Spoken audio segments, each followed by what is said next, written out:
بسم اللہ الرحمن الرحیم۔ کل کینیا میں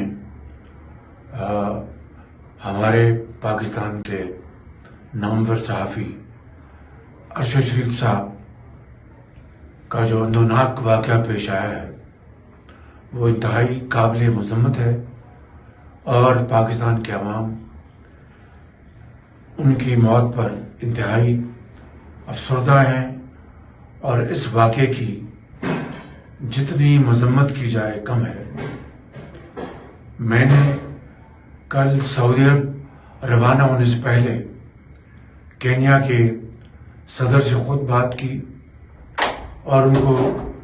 گزارش کی کہ وہ ہمیں تحقیقاتی رپورٹ فوراً بھجوائیں اور ان کی جو باڈی ہے ان کی فوراً روانگی کرانے میں اپنا کردار ادا کریں، اور انہوں نے مجھے پورا یقین دلایا کہ وہ اس معاملے میں کوئی کسر نہیں چھوڑیں گے، اور انہوں نے اس واقعے پر میرے ساتھ اظہار ہمدردی کی۔ آج میں نے فیصلہ کیا ہے کہ ہم اس واقعے کی کوئی کسر نہیں چھوڑیں گے، اور انہوں نے اس واقعے پر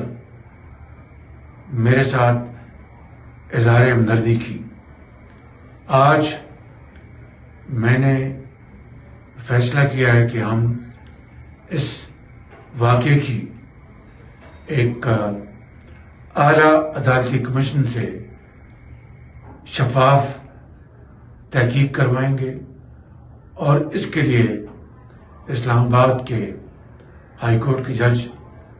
کے لیے ہم درخواست دیں گے۔ یہ باقاعدہ ہم اپنی کابینہ سے بھی اس فیصلے کی ہم توثیق کروائیں گے، لیکن میں پوری قوم کو یقین دلاتا ہوں کہ انشاءاللہ یہ واقعہ جو کہ ہم سب کے لیے انتہائی قابل افسوس ہے، اس کی بے لاگ اور شفاف تحقیق ہوگی،